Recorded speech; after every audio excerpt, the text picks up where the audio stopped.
Oke, selamat pagi semuanya. Ini semuanya udah saling kenal. Ada beberapa yang masih belum datang, kita lanjut aja. Karena nih kita sengaja rekam supaya nanti ada teman-teman yang nggak bisa datang, kita masih bisa share ke mereka. Oke, jadi kita start aja topik hari ini tentang legal prosedur di properti. Ini yang paling basic sih yang akan kita bawakan hari ini. Nah, sebelumnya nama saya Jeffrey, dua penamaiannya kita itu founder dari Origin. Dan hari ini kita akan bahas topik ini ya. Next, kita ke yang pertama. Kalau untuk kelengkapan dokumen yang harus kita sediakan pada saat jual beli properti itu adalah yang pertama, kalau dari pembeli itu wajib ada KTP dan kartu keluarga. Ya, dari penjual itu wajib ada KTP, kartu keluarga, akte nikah dan juga NPWP. NPWP itu wajib karena untuk lapor pajak nanti, untuk PPH, untuk bayar PPH nanti. Dan dokumen rumah yang harus disediakan oleh penjual rumah adalah sertifikat PBB dan juga IMB. Tapi kalau ada case yang belinya pakai cash, itu nggak perlu IMB. Jadi ini aku jelasin lebih detail lagi. Ini harusnya udah tahu lah ya, KTP keluarga itu semuanya udah tahu lah. KTP, kakak, akte nikah semuanya. Nah, dokumen rumah nih, sertifikat itu biasanya yang warna hijau. Yang warna hijau itu kepemilikan rumah kita. Jadi itu harus disediakan pada saat jual beli nanti. PBB itu biasanya pajak bumi dan bangunan yang biasanya kita bayarnya itu per tahun. Dan yang terakhir itu adalah IMB. IMB ini wajib khusus untuk yang mau beli KPR. Jadi kalau misal ada teman-teman nih yang punya customer yang mau belinya pakai sistem KPR, itu dari pihak owner itu wajib menyediakan IMB. Tapi ada juga beberapa rumah yang udah lama ya mungkin ya, dulu belum ada kewajiban IMB. Jadi ada beberapa rumah tua yang belum ada IMB. Tapi sekarang kalau rata-rata rumah baru itu semua udah ada IMB karena sekarang itu wajib. Next, kita ke skema prosedur jual beli. Jadi ini adalah tahapan kita jual beli rumah. Yang pertama itu pastinya kita deal secara lisan. Nah, sebelumnya nih kita harus punya bahan dulu untuk kita jual, sama kita harus cari customer yang mau beli rumah sama kita. Jadi gimana caranya kita bisa dapat listing adalah kita bisa keliling. Kita bisa keliling ke mungkin ya di jalanan ada spanduk, kalian boleh foto, nanti kalian boleh kontak. Habis itu ada juga di mana kalian bisa mungkin dari relasi ya, keluarga mungkin atau teman yang mau jual rumah. Ya kan? Habis itu yang ketiga adalah kalian bisa dapatnya ya mungkin dari sosial media gitu. Nanti kalau ada customer yang tahu teman-teman jual rumah, nah nanti mereka biasanya akan kontak tuh. Para owner rumah ini akan kontak untuk titip rumah ke teman-teman. Gitu ya. Jadi yang pertama itu kita harus punya bahan. Setelah punya bahan, kita harus bisa menjual. Cara menjualnya itu adalah kita bisa dari 3 tahap juga di zaman sekarang ya. Dulu masih ada koran, tapi sekarang udah jarang lah kita lihat koran, kita baca koran udah jarang. Tapi sekarang itu kita bisa dari spanduk. Ya, jadi teman-teman kalau nanti ada listing itu nanti boleh dipasangkan spanduk, boleh izin ke ownernya. Itu nanti kalau ada customer yang lewat, itu kalau ada foto atau apa, ya mungkin kalian bisa dapat customer dari sana. Yang pertama, spanduk, ini hak selling. Yang kedua, kalian bisa dapat dari sosial media.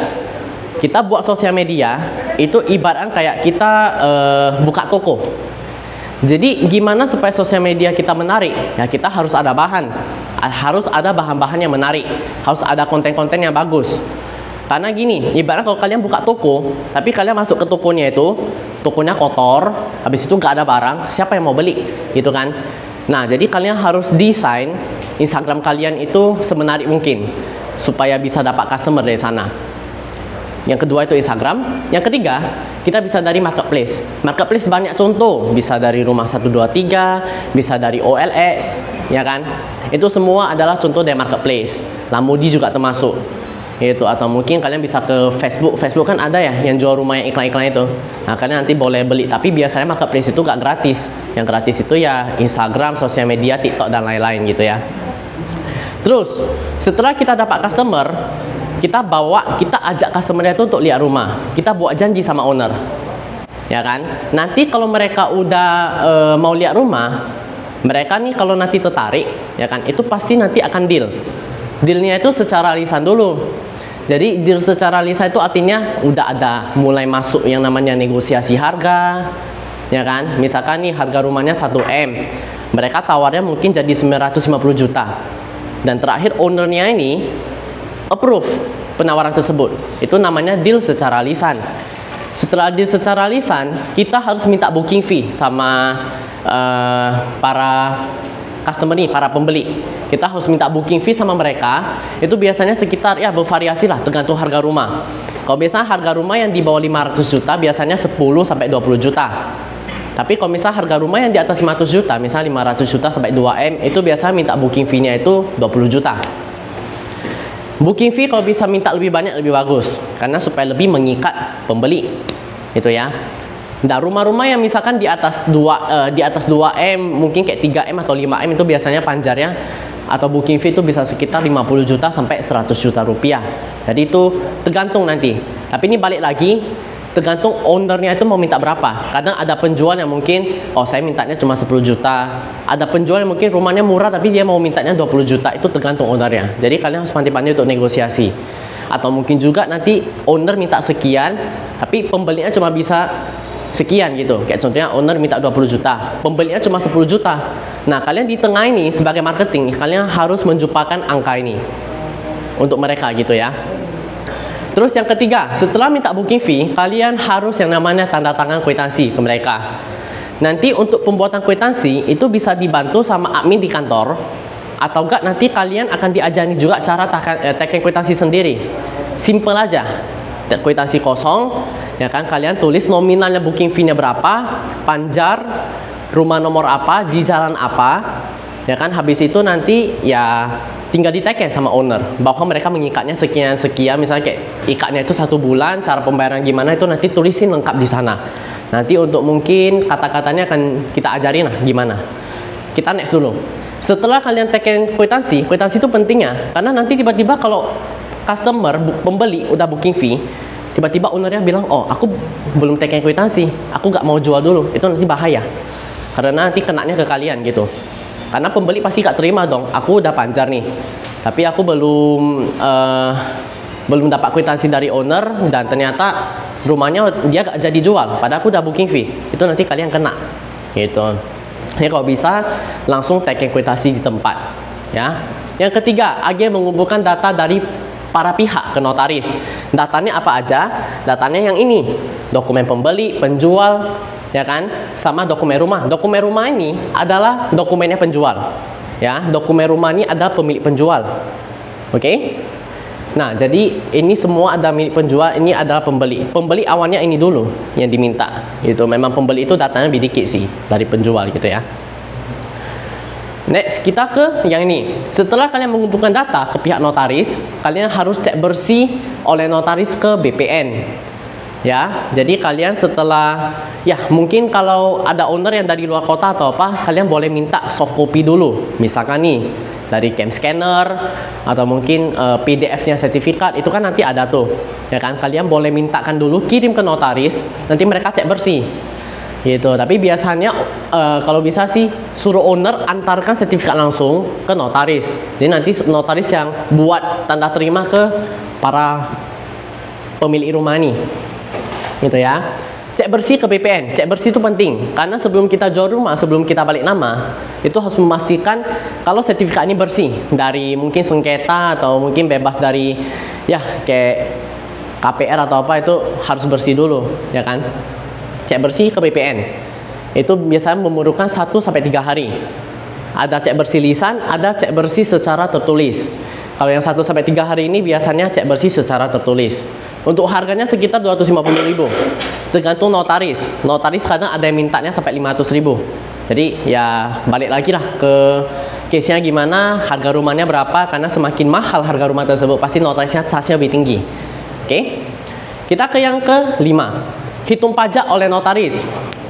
Ini kalian wajib yang namanya pahami ini cara hitung pajak penjual sama cara hitung pajak pembeli. Pajak penjual itu adalah PPh. Itu biasanya 2,5% dari NJOP, ya kan? Nah, jadi di dalam PBB itu sebenarnya aturan dari pemerintah sih kita harus bayar pajaknya itu sesuai dengan harga rumah. Misalkan nih, harga rumah itu 500 juta rupiah. Ya kan, kalian harusnya lapornya itu, lapor PPh sama lapor BPHTB itu dari angka 500 juta. Jadi 500 juta dikali 2,5% itu adalah PPh-nya. Atau 500 juta dikurangi 60 juta kali 5%, itu BPHTB. Paham ya? Jadi kalian nanti rumusnya ini juga akan dikasih supaya nanti kalian bisa jelasin ke customer gimana cara hitung PPH atau gimana cara hitung BPHTB. Karena kadang kalau kalian cari listing nih, kalian harus tanya ke owner, Pak, ini harga yang Bapak kasih ini itu udah termasuk pajak penjual sama udah termasuk komisi belum? Jadi jangan pas kalian telepon kan, oh harga rumah saya mau jual 500 juta. Kalian langsung terima aja, jangan. Tanya dulu, Pak ini harganya udah termasuk pajak sama komisi belum? Soal biasanya sih udah termasuk Pak. Ya, jadi kalian harus tanya itu. Nah, balik lagi ke yang sini. Sekarang aturannya sudah berubah. Di mana pajak pembeli atau BPHTB ini sekarang itu NJOP dikurang 80 juta. Dulu itu 60 juta aja, sekarang udah 80 juta. Dikurang 80 juta kali 5%. Nah, bedanya ini, kalau di zaman dulu, ya mungkin di 1 tahun lalu, 2 tahun lalu, itu dulunya dari NJOP kurang 60 juta kali 5%. Jadi di tahun ini, saya kalau beli rumah di bulan Januari sama bulan Maret, atau mungkin ya setahun ini aku beli rumah udah 4 kali lah. Itu semuanya nanti juga ada kena ini, kurang 60 juta kali 5% untuk pajak BPHTB saya, karena saya beli rumah. Oke, tetapi bedanya sekarang adalah kalau pajak pembeli itu BPHTB, NJOP dikurang 80 juta kali 5%. Tapi cuma boleh sekali. Jadi kalau saya beli rumah di bulan Januari, itu saya dapat NJOP kurang 80 juta kali 5%. Kalau saya beli rumah kedua di bulan ke-6, misalkan, di bulan ke-6 tahun yang sama ya, itu udah gak kena kurang 80 juta ini lagi. Ya, jadi dulu itu kurang 60 juta, tapi bisa beberapa kali. Saya setahun ini beli 4 rumah, 5 rumah itu pun kena. Ya, kena potong 60 juta nih. Tapi sekarang saya dapat hanya 80 juta. Lebih gede di awal, tapi saya cuma dapat sekali. Jadi saya beli rumah kedua di tahun yang sama, rumah ketiga di tahun yang sama, gak kena potong nih lagi. Paham ya? Cara hitungnya kalian harus hafal. Sesimpel itu aja. Hitung pajak sama dengan hitung komisi. Komisi kita itu 2,5%. Pajak PPH, ini yang harus ditanggung oleh penjual. Ini pajak penghasilan, karena owner jual rumah, dia dapat uang, itu penghasilan dia, makanya dia kena ini PPH, pajak penghasilan. BPHTB itu ada biaya perolehan tanah, hak tanah bangunan. Saya beli rumah, saya memperoleh tanah dan bangunan tersebut, itu saya harus bayar pajak BPHTB. Sesimpel nih, saya beli rumah 500 juta, hitung 2,5%, berarti pajak PPH saya 12,5 juta. 500 juta kurang 80 juta, itu adalah kali 5% itu 21 juta. 21 juta itu adalah pajak BPHTB saya untuk pembeli. Oke? Jadi nanti kalian kalau beli rumah atau apa ya, amin lah ya. Itu nanti kalian harus bisa kayak ini. Tapi ada case di mana PPH itu owner udah gak mau tanggung. Nah, terpaksa pembeli harus tanggung. Tapi biasanya case kayak gini, pembeli kadang ada yang mau tanggung karena mereka anggap rumah ini udah murah.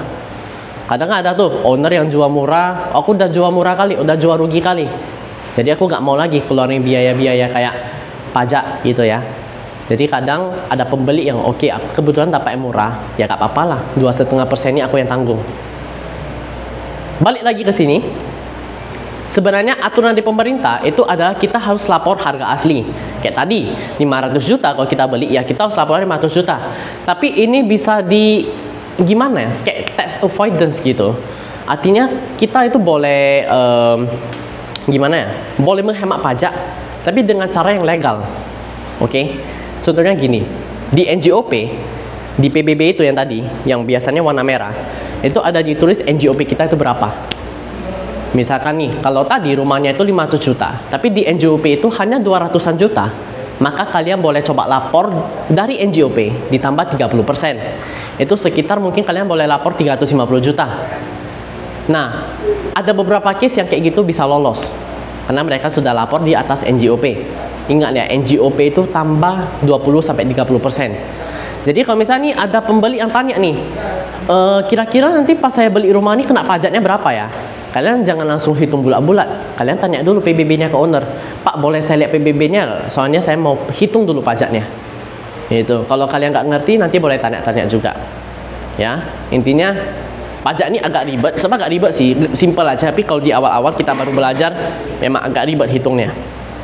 Oke.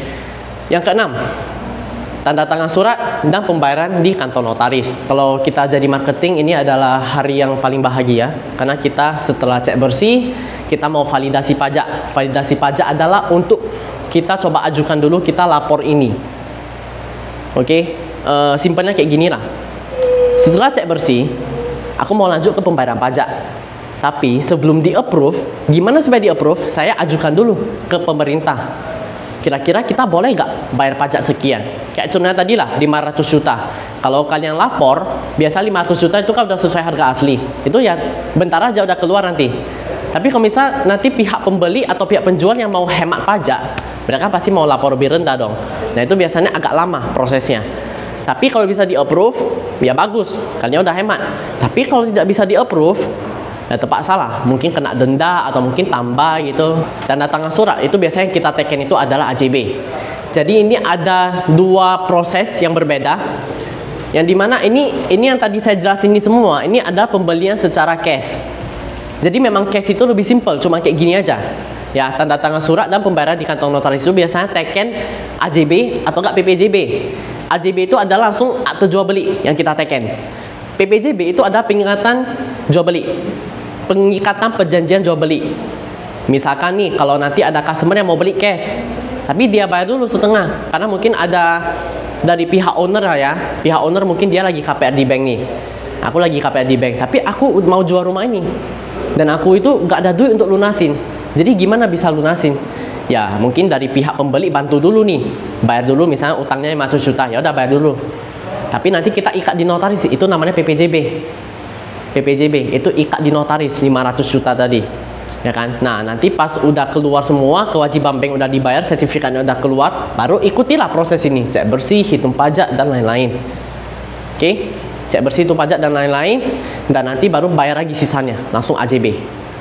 Jadi PPJB itu khusus yang belum lunas, gitu ya, masih ada mungkin ya ikatan atau apalah untuk perjanjian dua belah pihak sih. Sebab PPJB itu sama dengan kwitansi untuk mengikat, tapi bedanya kalau ikat di notaris itu lebih aman karena ada konsekuensinya, ada klausa-klausanya, itu penting PPJB ya. Biasanya kena biaya juga sekitar 500.000 ke PPJB. Next kita ke sewa menyewa. Jadi kemarin seperti yang Wibet jelasin juga ya, kita itu ada selain jual beli, kita juga ada sewa menyewa. Sewa menyewa itu simple aja. Saya mau sewa rumah, ya kan, saya cari agent.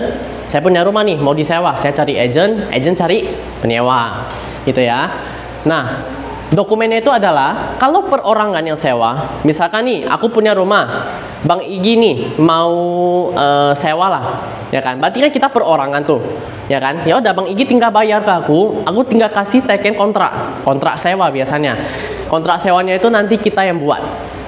Oke, next kita ke badan usaha. Kalau badan usaha yang sewa itu biasa agak ribet. Kayak contohnya saya pernah sewa kasih Domino Pizza, saya pernah sewa kasih Shopee Food gitu ya. Itu kan mereka itu kan badan usaha, bukan perorangan kayak Bang Igi tadi ya. Tapi itu kita itu sewa ke PT misalkan. Sewa ke PT itu butuh atau pendirian PT, SK Menteri Kehakiman, perubahan susunan perusahaan, KTP direktur, ya kan, surat kuasa, KTP yang menerima kuasa. Biasanya ini pemilik PT itu harus turun teken langsung karena PT-nya yang teken. Oke, PT-nya yang mau sewa. Tapi biasanya kan mungkin pemilik PT ini terlalu sibuk lah ya. Mereka suruh karyawannya yang teken. Dengan cara apa? Mereka teken surat kuasa ke orang yang dituju, misalnya ke karyawannya atau mungkin ke anaknya lah, ya kan.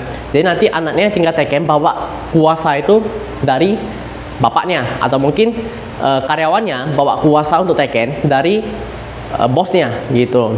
Ini dokumen badan usaha ini biasanya agak ribet, tapi nggak apa-apa. Nanti biasanya kalau kalian nggak ngerti, kalian kan pasti ini ada cari notaris. Nah kalian tanya aja, Pak, Bu, ini nanti data yang diperlukan apa aja ya? Nah nanti akan ditulisin, kalian tinggal forward lah tuh ke penyewa.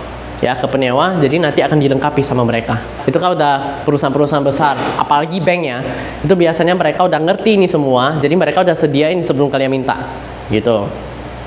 Yang ketiga, dokumen rumah. Nah, balik lagi.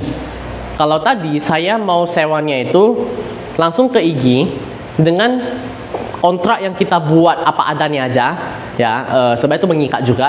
Tapi ini nggak lewat notaris. Itu biasanya ya kita cuma perlunya ya kita aja gitu kan. Aku kasih kunci, Igi kasih duit, ya udah kita sewa gitu. Tapi ada case di mana mungkin kalian sewa rumah yang agak mahal, contohnya di Polonia atau apa, yang ownernya itu mungkin orang yang berada dan tak pajak gitu ya. Biasanya orang yang berada itu kan tak pajak ya. Nah, itu kalian perlu yang namanya dokumen rumah, sertifikat dan PBB. Kenapa? Karena kalian tekennya di notaris. Kalian kalau teken sewa menyewa di notaris, itu biasanya kalian akan diminta sertifikat sama PBB gitu. Sebagai pemilik rumah ya akan diminta. Kenapa diminta? Karena gini, notaris mau lihat apakah rumah yang disewakan ini benar-benar pemiliknya itu si A atau si B. Nah, misalkan nih ada pemilik rumah di Polonia lah, namanya Pak Andi. Oke, Pak Andi ini mau sewa rumahnya. Dia udah dapat penyewa nih, mungkin dari agent atau dari dia pribadi. Dan dia maunya itu karena nominalnya gede, sewa di Polonia kan mahal ya. Karena nominalnya gede, dia gak mau asal-asalan, dia maunya dibantu oleh notaris. Karena biasanya kalau orang yang punya rumah mewah, mereka itu maunya lebih aman gitu. Jadi tekennya itu di notaris, walaupun kena biaya. Tapi biayanya itu biasanya murah aja, sekitar 500.000 untuk teken di notaris. Oke. Yang harus saya sediakan sebagai pemilik rumah, misalnya saya Andia, yang harus saya sediakan itu ada sertifikat dan PBB untuk showing aja ke notaris. Untuk showing aja, untuk kasih mereka lihat bahwa ini memang rumah saya pribadi. Itu aja. Jadi kalau misalkan ada owner yang kurang ngerti dan kalian pas minta sertifikat, kalian agak keberatan, itu gak apa-apa gitu ya. Itu gak apa-apa, kalian tinggal jelasin aja, Pak ini untuk showing aja, so mereka mau lihat bahwa ini rumah memang punya kita.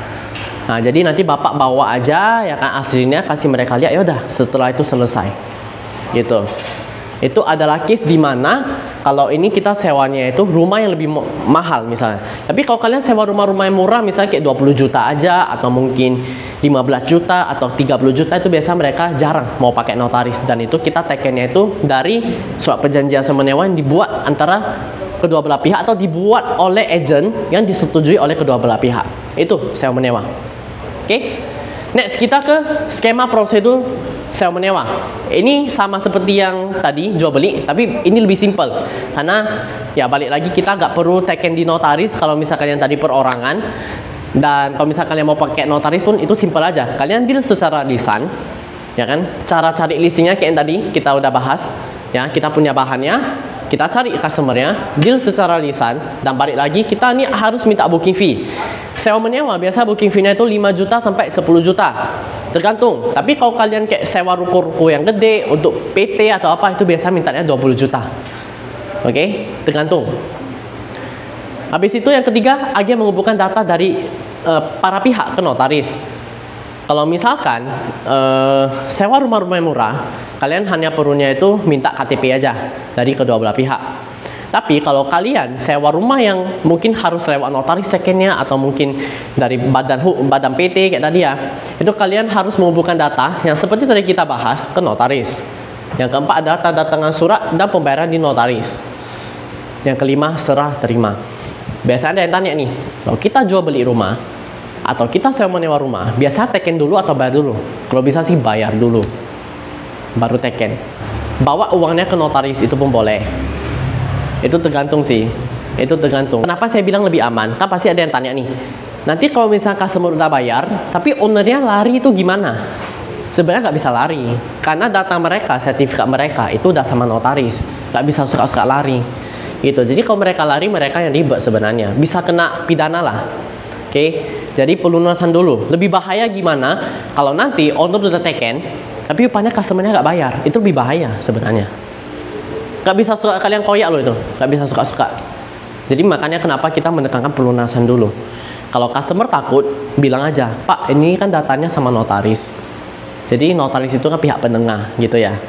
Jadi ya pastinya aman. Oke, next kita ke jenis-jenis surat, sertifikat, dan akta.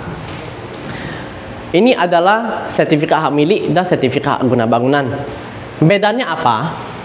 Kalau sertifikat hak milik, ini ada sertifikat atas kepemilikan penuh lahan atau tanah yang dimiliki oleh pemilik sertifikat. SHM itu biasanya hanya boleh dimiliki oleh WNI dan merupakan sertifikat dengan nilai paling tinggi. Apakah kalau saya, orang Amerika, orang bule ya, tinggal di Indonesia, saya punya duit, saya mau beli rumah bisa? Gak bisa. Kecuali saya nikah sama orang di Indonesia, orang lokal. Oke? Itu perlu. Oke? Yang kedua, SHGB. SHGB ini sebenarnya adalah hak seseorang untuk mendirikan bangunan di atas yang tidak ia miliki. Oke? Jadi sesimpel inilah. Pemerintah punya tanah nih. Pinjamin kasih kalian. Kalian boleh bangun rumah di sana, kalian boleh tinggal. Tapi itu ada masa berlakunya. Setiap 20 tahun sampai 30 tahun kalian harus perpanjang ke pemerintah. Perpanjangnya gimana? Lebih ngerti kalau langsung tanya ke notaris. Karena notaris yang akan membantu untuk memperpanjang sertifikat ini. Oke? Nah, SHGB itu dibagi jadi dua lagi. Yang SHGB murni merupakan status hak milik yang diturunkan menjadi HGB karena pembelian dilakukan atas nama PT bukan perorangan. Misalnya developer. Oke? SHGB dapat ditingkatkan menjadi SHM kecuali tanah yang dikuasai secara penuh oleh pemerintah. Misalkan tanah di Nibung Medan. Tanah di Nibung itu kita tidak bisa jadi SHM. Karena kenapa? Itu dikuasai oleh pemerintah. Oke? Dan SHGB murni. Misalkan nih, saya developer, saya dan Wilbert developer. Kita beli tanah nih mungkin di jalan Sekip lah ya, kita contoh ya. Di jalan Sekip. Tanah itu SHM sebenarnya. Awalnya itu SHM. Tapi karena kita bangun proyek yang gede di sana, terpaksa kita harus pakai nama PT supaya pajaknya lebih terkontrol. Oke? Karena kita pakai nama PT untuk beli, itu kita dari SHM harus turun jadi SHGB. Kenapa? Karena PT itu tidak boleh pegang SHM. Kenapa biasanya orang beli tanah itu pakai PT? Karena ya itu untuk pajaknya supaya terkontrol gitu ya. Tapi kalau misalnya untuk developer yang mungkin bangun proyeknya cuma kecil, yang mungkin di dalam cuma ada 4 atau 5 rumah, itu biasanya pakai perorangan, bukan pakai PT. Ruko itu harus SHGB. Kenapa? Karena ruko itu digunakan untuk komersil. Ya, jadi kalau misalnya kita punya gedung yang untuk usaha atau mungkin kayak gudang untuk yang kita taruh barang, kayak misalnya di Kim gitu ya, itu sebuahnya SHGB. Kalau mungkin ada SHM karena itu udah aturan-aturan lama, mereka udah terlanjur SHM duluan. Tapi kalau yang baru-baru, kayak misalnya kalian nanti kepancing ada lihat gudang-gudang baru, itu semuanya SHGB. Karena bangunan untuk komersil itu tidak boleh lagi SHM. Oke? Tapi balik lagi ke yang Osaka Nordigon, yang kemarin kayaknya kalian belum pernah lihat lah. Tapi di komplek itu ada dibangun 179 rumah dan itu adalah SHGB semua. Padahal itu rumah tinggal loh. Kenapa bisa gitu? Karena developernya itu PT. Developernya itu PT, makanya mereka awalnya itu beli tanah SHM harus di downgrade jadi SHGB. Beda cerita dengan beberapa komplek yang mungkin ya komplek perorangan gitu yang dibangun perorangan ya. Kayak mungkin yang di dalamnya ada 4 sampai 5 unit aja, itu ya mereka bisa langsung SHM. Karena ya pakai nama pribadi kan. Jadi boleh. Ini ada yang mau ditanyakan SHM sama SHGB? Paham ya? Berarti ya. Oke. Kita next ke strata title. Strata title itu kalian bisa jumpain ke apartemen. Nanti kalau misalnya kalian mau jual apartemen nih, nanti ditanya, ini status kepemilikannya apa ya? Kalian bilang aja strata title. Semua apartemen itu strata title. Itu sebenarnya bisa dibilang itu SHGB murni, tapi itu yang dipecah. Oke? SHGB murni yang dipecah. Nah, biasa terdapat pada kepemilikan apartemen merupakan pecahan dari SHGB murni dan memiliki ketentuan hukum yang sama dengan SHGB. Jadi ini sama dengan SHGB juga yang bisa expired. Jadi kalian bisa perpanjang 20 tahun atau 30 tahun ke depan. Kalau mungkin kayak Podomoro itu belum kejadian lah. Tapi mungkin yang dekat-dekat itu nanti kayak Cambridge. Itu nanti aku udah lupa lah antara masih belum perpanjang atau udah perpanjang. Tapi itu bisa diperpanjang nanti ya. SHGB milik developer itu dipecah nanti. Oke. Jadi satu gedung itu sebenarnya itu satu aja SHGB-nya. Tapi tiap kamarnya itu nanti dipecah. Oke, misalkan nih strata title nomor 1, strata title nomor 2, 3, 4. Itu sih. Jadi biasanya satu gedung itu satu sertifikat aja, kayak Podomoro itu kan satu gedung itu satu sertifikat. Mungkin di tower yang berbeda tuh beda sertifikat ya, nggak tahu ya. Tapi biasanya sih ya satu gedung itu satu sertifikat kayak Cambridge contohnya, dan itu nanti dipecah ke masing-masing kamar. Kayak kepemilikan apartemen itulah, ruangan apartemen itu kan. Next kita ke yang surat keterangan camat, lurah, dan sultan. Biasanya itu SK camat. Oke. Nah, kalau SK camat itu kekuatan hukumnya lebih rendah dari SHM, SHGW, dan strata title, dan tidak diterima dalam transaksi melalui bank. Dapat ditingkatkan statusnya kecuali pada yang dikuasai penuh oleh pemerintah. Jadi kalau misalnya kalian biasanya jumpainnya ke rumah-rumah tua. Kalau di Johor atau di Sunggal banyak SK camat. Ya. Kenapa SK camat itu dibilang rendah?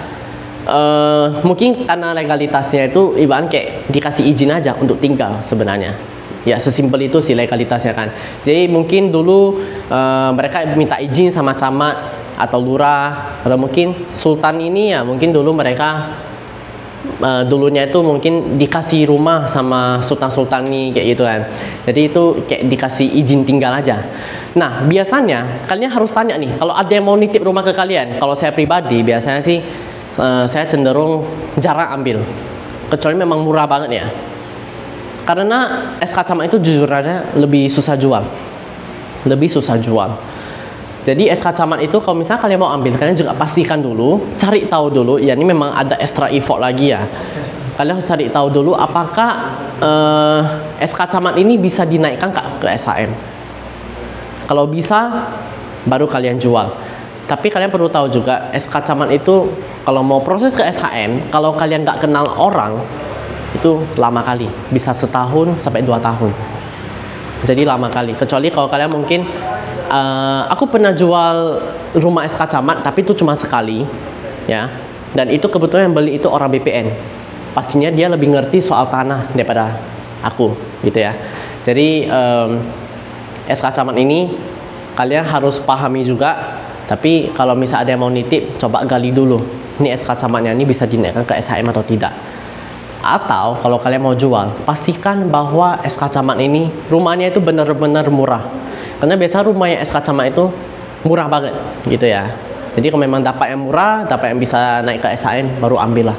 Kalau enggak, jangan capek. Oke. Ini strata title, ini SK camat. Oke. Ini kan SHGB ini harus satu gedung satu SK hasilnya gitu kan? Ya. Kenapa harus dipecah? Dibagikan Karena kayak gini. Nah makanya nanti ini akan saya jelasin juga di bagian IMB. Karena SHGB itu gini. Saya nih pemilik apartemen. Saya bangun apartemen ini. Ya, contohnya lah Agung Podomoro lah. Dia bangun apartemen di Podomoro lah. Nggak mungkin sertifikat dia itu kasih ke orang yang beli satu kamar aja. Jadi itu memang harus dipecah, gitu. Berarti yang megang sertifikat itu harus bayar pajak. Yang pegang sertifikat itu, ya memang harus bayar pajak. Jadi, nah gini, kalau apartemen ini uniknya gini, PBB mereka itu harusnya dibayarkan oleh ini, yang pegang induknya, oke? Itu harusnya dia yang bayar, tapi dia nggak bayar lagi, oke? Mereka tagihnya itu ke ini, paham ya? Jadi ini SHGB milik developer itu dipegang oleh pihak developer, itu mereka harus jaga dengan baik. Karena kalau ada apa-apa dengan ini semua udah gak berlaku. Mereka jaga dengan baik, mungkin ya simpan di bank atau apa, kita gak tahu lah. Kan mereka itu apartemen gede, ya pasti mereka ada tim manajemen yang memang dikhususkan untuk menjaga ini lah dokumen-dokumen ini, karena ini penting banget, ya. Dan tiap orang yang punya SHM atau SHGB itu pasti akan bayar yang namanya PBB, pajak bumi dan bangunan. Dan SHGB apartemen itu bisa sampai miliaran, mungkin bisa sampai puluhan miliar, ratusan miliar. Tapi mereka itu tagihnya ke ini tiap kamar, ya. Seharusnya ini udah gak kena karena ini pecahan sebenarnya. Tapi kan gak mungkin dibayar kan, ya nombok lah pastinya. Nah jadi mereka ini satu persatu nih bayar, kumpul semuanya, baru mereka yang bayar, gitu ya. Itu aja sih. Ada yang masih mau ditanyakan dari slide ini? Oke, aman? Oke. Kita next ke ini, PBB. Ini adalah surat bukti penagihan pajak bumi dan bangunan. Ini tergantung, ya tergantung. Biasanya ada yang kertas warna putih, ada yang kertas warna biru. Ya, jadi mungkin nanti kalau kalian mau bayar, ini kebetulan kita kan di Medan ya, kita bayarnya ke Bank Sumut misalkan. Nah, nanti kita kasih lah PBB yang warna biru itu atau yang warna putih itu surat penagihannya. Nanti mereka udah bayar, mereka akan kasih ke kita PBB yang warna merah yang udah dibayar. Ingat ya, PBB itu yang warna merah, bukan yang pas kita bayar itu ada kwitansi. Jadi nanti yang mau kalian kasih ke notaris pas mau jual beli itu adalah yang warna merah yang udah dibayar, bukan surat bukti pembayarannya. Jadi jangan salah. Kita next ke IMB. IMB ini adalah sangat diperlukan ketika kalian mau jual beli rumah melalui bank. Kalau kalian jual beli melalui cash, ya pakai cash itu biasanya nggak perlu. Kecuali memang kalian dapat pembeli yang gimana ya, yang agak banyak macam lah. Jadi yang mereka mau minta ini itu. Oke. Kita next ke IMB. IMB ini adalah sangat diperlukan ketika kalian mau jual beli rumah melalui bank. Kalau kalian jual beli melalui cash, ya pakai cash itu biasanya nggak perlu. Kecuali memang kalian dapat pembeli yang gimana ya, yang agak banyak macam lah. Jadi yang mereka mau minta ini itu. Tapi ya sebenarnya kalau kalian beli rumah secara cash ini nggak perlu sebenarnya. Tapi kan kadang orang yang mau beli rumah kan dia mau KPR kan atau mau dijual kembali, ya itu susah kalau misalnya nggak ada IMB. Oke, jadi ini diperlukan kalau kalian mau transaksi ke bank untuk pengajuan KPR. Ada dua jenis IMB, IMB induk dan IMB pecah. Ini sama seperti SHGB tadi. IMB induk itu dipegang sama developer. Misalkan nih aku sama Wilbert mau bangun rumah di Skip yang tadi kita bilang ya. Nah, satu petak tanah itu yang gede itu ada IMB-nya untuk saya minta izin bangun rumah di sana. Oke. Dan nanti kalau rumahnya udah jadi, misal jadi 10 rumah di sana, IMB induk saya itu nanti dipecah atau mungkin kalau simpelnya ya kayak difotokopi lah gitu. Kasih semua konsumen yang beli rumah tersebut, yang punya rumah tersebut. Jadi apakah kalau pemilik sertifikat, ya misalnya yang beli sama kita itu, ya kan, kalau IMB-nya hilang, apakah boleh pakai IMB tetangga? Boleh, asal rumahnya sama. Ya, misalkan nih, kalau kita di dalam satu komplek itu kita bangun rumahnya tipe yang 45 sama semua, itu boleh pakai. Tapi kalau misalnya yang ada yang mungkin tipe kayak misalnya di Osaka ada yang tipe Izumi, ada yang tipe Fuji, ya itu kan udah beda lebar rumahnya, itu nggak bisa dipakai, gitu ya. Kecuali memang di IMB induk kalau kalian ada fotokopinya itu bisa dipakai. Jadi kalau bisa kalian pas mau beli rumah atau mungkin nanti ada customer yang mau beli rumah minta IMB induk kalau ada. Tapi kalau nggak ada minimal harus ada fotokopi dari tetangga pun boleh sebenarnya. Oke, itu IMB. IMB induk itu dipegang oleh pemilik proyek dan dibagikan ke pemilik rumah A, pemilik rumah B, pemilik rumah C.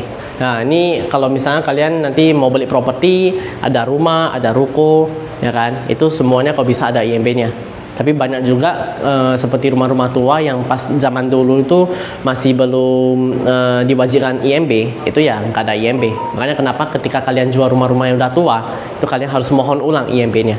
Cara mohonnya ya kalau untuk rumah-rumah kayak mungkin rumah-rumah villa gitu ya, villa-villa yang udah tua, ya kan? Ya kalian mintanya itu simple karena tinggal ajukan aja. Karena kan villa-villa tua itu biasanya kayak udah lebar 8, lebar 10 itu bisa. Tapi yang susah itu kayak ruko. Contohnya kalau misalnya rumah ini, ruko ini nggak ada IMB, itu susah mintanya. Karena minimal untuk minta IMB itu adalah lebar 6. Ini hanya lebar 4. Nah, rata-rata ruko di Medan itu lebar 4 atau lebar 5. Gitu. Jadi kalau kalian mau jual ruko tua yang nggak ada IMB, itu sebab agak ya mau buat IMB-nya itu harus ajak tetangga sebenarnya. Tapi harus pastikan tetangganya itu pun dengan ukuran ruko yang sama. Karena kan rumah-rumah zaman dulu kan itu, atau ruko-ruko zaman dulu kan, misalnya nih unit nomor 1 sama nomor 2 itu panjangnya bisa beda loh. Panjangnya bisa beda, ya IMB-nya harus beda sebenarnya. Jadi kalian perlu pahami ini penting soalnya. Selain SHM sama SHGB tadi, ini penting. Ya, kalau PBB itu ya simpel lah, karena kan orang bayarnya tiap tahun kan. Ini lebih kompleks sih sebenarnya. Ada yang mau ditanyakan dari IMB? KPR itu ada kredit kepemilikan rumah. Ketika ada pembeli rumah yang mau beli rumah tapi dia belum ada uang cashnya, dia bisa kredit melalui bank, ya. Jadi bunganya itu nanti juga akan dihitungkan oleh pihak-pihak bank, dan ini adalah bank yang mungkin kalian bisa, ini recommended lah untuk kalian ajukan, gitu ya. Misalnya ada pembeli yang mau ajukan KPR, ya ini kita ada kerjasama dengan Panin Bank, CMB Niaga, Permata, OCBC, Bank Mestika. Ada juga yang lain, tapi kita nggak mungkin cantumkan semua di sini, seperti Maybank, BCA, Mandiri, BRI. Sebenarnya banyak lagi. Dan kalau misalnya nanti ditanya untuk hitung simulasi KPR Bank, ya kalian biasanya mungkin buat bunganya itu 6-7%. Nanti untuk mungkin simulasinya akan kita bahas di belakang lah ya. Nah, suku bunga pinjaman rata-rata itu adalah 6,5% sampai 7%. Ya. Dan ini bisa berubah-ubah tergantung suku bunga dunia, gitu ya. Kalau suku bunga lagi naik, ya dia mungkin lagi mahal, lebih mahal. Tapi kalau suku bunga lagi turun, ya dia bisa lebih rendah bunganya. Makanya itu kenapa ketika suku bunga itu naik, orang jarang beli rumah, karena harga rumah juga naik, bunganya naik.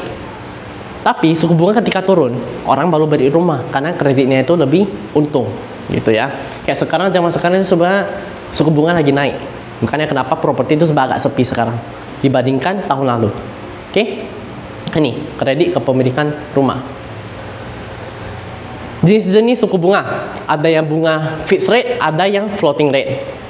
Jadi ini kalian harus diskusikan dengan orang bank. Nanti kalian di sini akan kita jumpakan lah dengan beberapa orang bank, dan nanti mereka akan ajarin juga gimana cara menghitung KPR, apa perbedaan floating sama fix, gitu ya. Tapi simpelnya gini, saya KPR rumah, saya ambil 10 tahun, ya kan? Saya fixnya itu cuma dapat 3 tahun di depan. 3 tahun di depan itu adalah bunga yang sudah tetap, tidak naik turun lagi. Setelah lewat 3 tahun ini, kita masuk ke floating. Floating itu dia bisa naik turun sesuai dengan suku bunga dari dunia, suku bunga Indonesia dari BI rate. Oke? Kalau suku bunga naik, KPR kita makin mahal. Kalau suku bunga turun, KPR kita makin murah. Sesimpel itu. Kalau kita, ya kalau misalnya kayak ada pembeli yang mau beli rumah, ya bebas lah, mereka mau pilih gimana, nanti juga mereka yang konsultasikan sama orang bank. Tapi kita, kalau kita yang mau beli rumah, fix lebih panjang. Itu lebih baik daripada floating. Oke? Karena fix lebih panjang, kita lebih aman karena bunganya udah tetap, cicilan kita udah tetap sama. Tapi kalau floating, ketika suku bunga naik, pastinya cicilannya ikut naik, ya kan? Jadi kalau bisa kalian ambil fix. Oke? Next, kita ke jenis-jenis suku bunga. Ya, ini sama seperti yang tadi. Jangka waktu KPR itu ada 1-20 tahun. Apakah ada orang mau KPR 1 tahun? Ada. Ketika mungkin SPT mereka belum cukup, tapi mereka mau beli rumah karena dapat yang murah, mereka boleh KPR.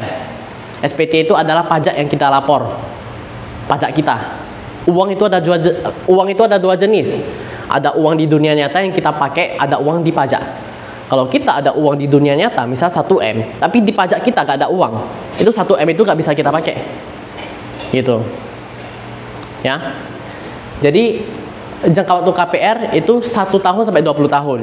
Oke? Dan umumnya itu orang KPR 5 sampai 15 tahun. Itu umumnya. Kalau bisa jangan terlalu panjang juga, 5 sampai 15 tahun. Itu paling ideal. Yang kedua, beberapa bank itu menawarkan 30 tahun. Oke, tapi jarang orang mau ambil sampai 30 tahun. Dan kita kalau mau beli rumah jangan ambil sampai 30 tahun. Kita KPR, ya. Mungkin lah, di usiaku sekarang yang 20 tahun, aku KPR ambil 30 tahun. Siapnya aku udah 50 tahun. Untuk apa? 30 tahun itu terlalu panjang, gitu ya. Lagi kalau orang yang mapannya di usia 30, ambilnya udah 60 tahun siap KPR-nya. Untuk apa? Oke? Biasanya kebanyakan orang ambilnya 5-10 tahun, kayak yang tadi saya bilang. Ya, jadi 3 ini kalian pahami. Tapi biasanya KPR itu kalian akan dibantu oleh orang bank. Kasih orang bank aja yang kontak. Oke, nanti mereka konsultasikan dengan orang bank. Beberapa case saya juga kurang tahu mereka ambilnya sampai berapa lama ini itu, karena memang dibantu sama orang bank. Tapi cari yang udah terpercaya ya, yang memang bisa membantu. Karena ada beberapa orang bank yang agak payah sebenarnya. Jadi ya nanti yang kita kenalin ke teman-teman semua itu yang bisa kerja lah istilahnya, ya. Next, kita ke yang persyaratan. Persyaratan untuk KPR itu adalah harus WNI, berdomisili di Indonesia, karyawan tetap, pengalaman kerja minimal 2 tahun, profesional, pengalaman proyek minimal 2 tahun. Misalkan arsitek atau apa itu profesional, dokter itu profesional, ya. Usia minimal adalah 21 tahun. Apakah di usia saya yang sekarang bisa KPR? Belum, karena saya belum 21. Dan maksimal usia pensiun untuk karyawan 65 tahun.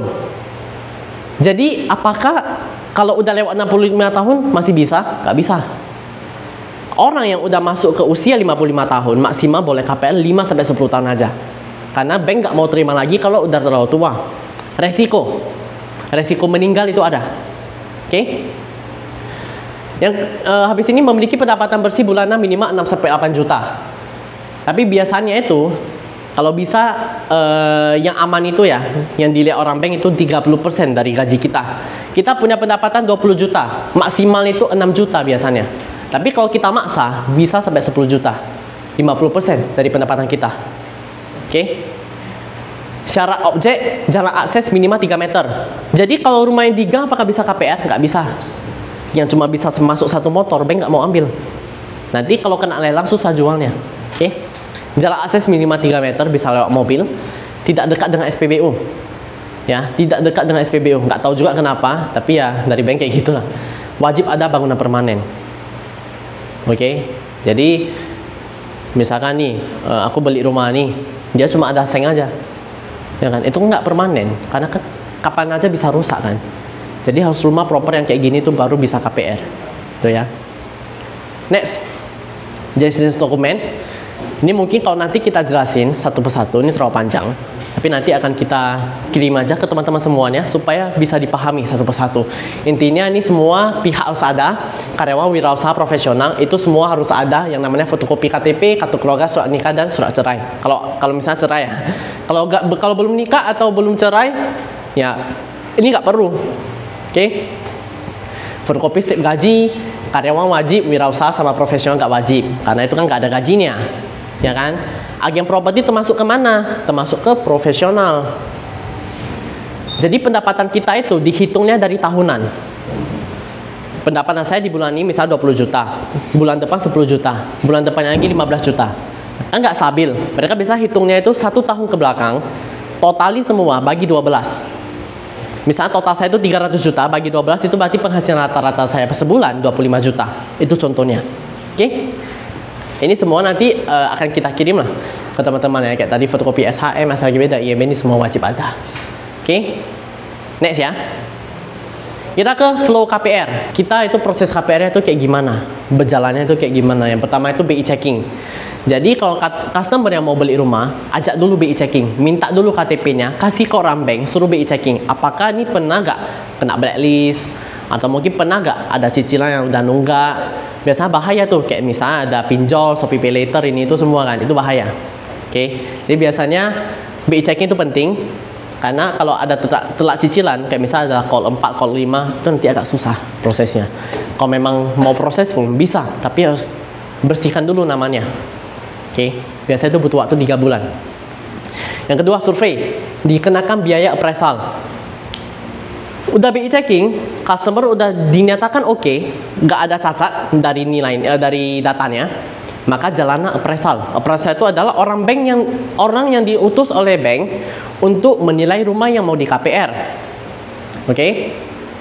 Nanti mereka akan datang ke rumah tersebut, misalnya nih saya beli rumah ini 1M. Ya kan? Mereka akan datang tuh, apakah benar nggak nilai di sini tuh 1M? Dia lihat tuh nanti di sekitaran, di samping, atau mungkin di seberang, ya kan? Kalau memang harganya itu layak 1M, mereka nanti pinjamnya 80% dari yang mereka nilai.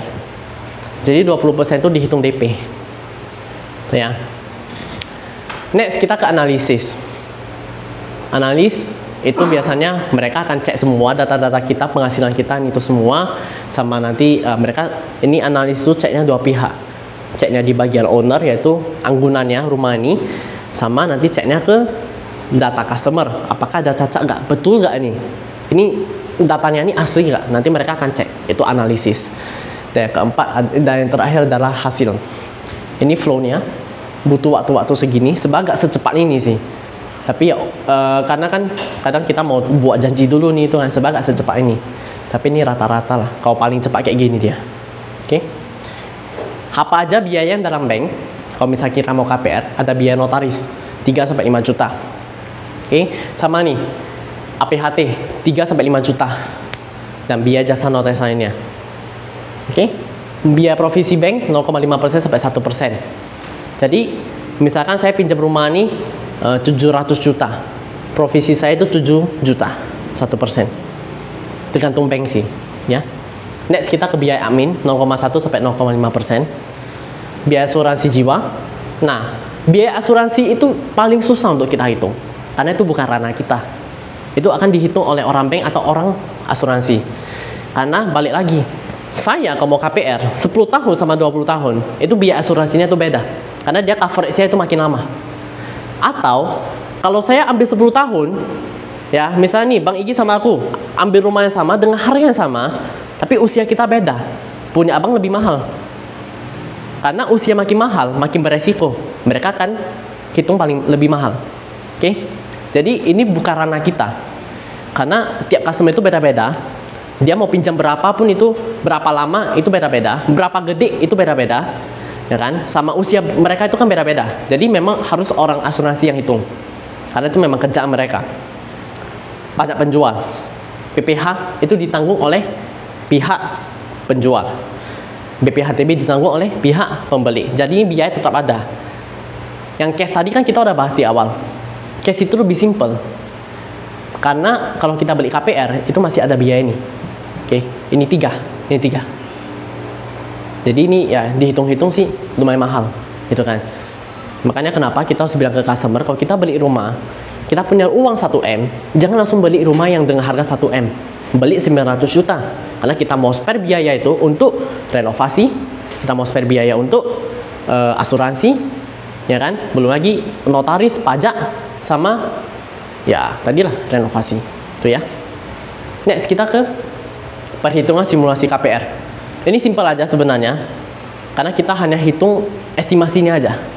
Nanti sebab ada aplikasinya itu namanya Car Mortgage. Nanti akan kita ajarin setelah ini.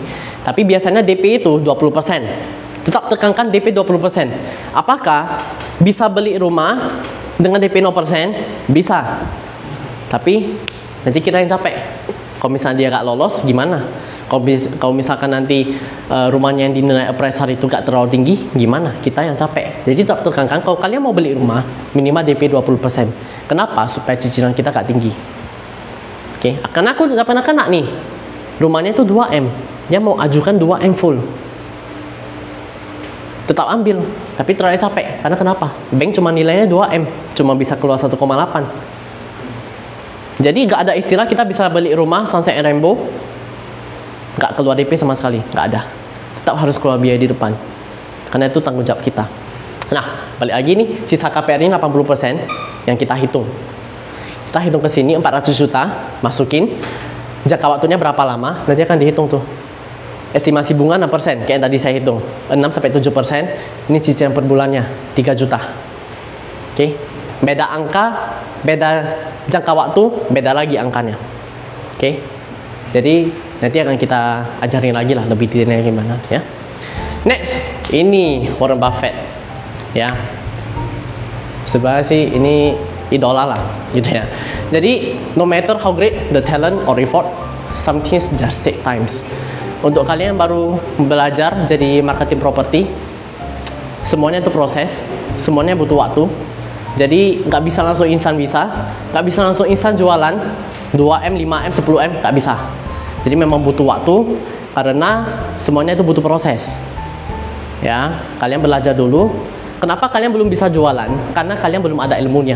Kalau nanti kalian udah belajar, udah ada ilmunya, kalian pasti bisa jualan. Oke? Balik lagi, kerja keras sama kerja pintar mana lebih oke? Coba. Lebih baik kerja keras atau kerja pintar? Kerja keras. Hah? Kerja keras. Kerja keras. Abang kerja pintar. Dua-duanya perlu. Ya, dua-duanya perlu. Aku kerja pintar, tapi kerjanya cuma 2 jam sehari. Abang kerja keras, ya kan? Tapi kurang pintar, 10 jam sehari. Mungkin abang lebih capek, tapi mungkin aku bisa terkejar karena aku males 2 jam aja. Tapi kalau misal aku kerja ya 8 jam sehari, ya kan? Udah susun trikku apa, ya kan? Strategiku apa, itu pasti lebih ada hasil dibandingkan orang yang hanya mau cari uang untuk makan hari ini. Jadi kita mikirnya itu jangka panjang, 5 tahun ke depan kita mau jadi apa. Makanya kemarin interview kita ada tanya kan, 5 tahun ke depan kalian mau jadi apa? Jangan cuma mikirin ya, oh nanti 5 tahun ke depan ya aku setia bisa makan lah, bisa mapan. Untuk apa kita kerja hari ini? Kita kerja itu kita tukarkan waktu kita. Waktu itu paling berharga loh. Orang kaya gak bisa beli waktu lagi. Kita tukarkan waktu kita untuk uang. Jadi untuk apa kita habis 5 waktu kita, 5 tahun waktu kita untuk sekedar cuma mau makan? Itu ya coba mikir lagi lah, lebih bijak gitu kan. Jadi memang kerja pintar itu penting, tapi ya balik lagi seberapa keras juga kita kerja. Ya, aku kurang pintar pun, nah abang lebih pintar daripada aku, tapi abang kerjanya cuma 6 jam sehari. Jam 9 udah masuk kerja nih, tapi udah lihat, aduh udah mau jam 3 nih, aku udah mau keluar nih, atau udah mau nonton nih. Tapi ada orang yang kurang pintar, dia duduk 16 jam kerja, dia bisa kejar loh. Karena dia duduk 16 jam kerja itu, betulan-betulan kerja ya, dia pasti ada hasil. Karena Tuhan gak buta. Oke? Jadi balik lagi ke nih, you can produce a baby in 1 month by getting 9 women pregnant. Oke? Satu orang cuma bisa, misalnya dia mau punya anak nih, dia cuma bisa sama satu cewek dan 9 bulan waktunya. Tapi kalian gak bisa sama 9 cewek dan bayinya lahir 1 bulan, gak bisa. Oke? Ini mungkin agak aneh kata-katanya, tapi sebenarnya bermakna sekali sih. Oke, mungkin dari teman-teman ada yang masih mau ditanyakan? Kalau mau ditanyakan, aku jawab di sini.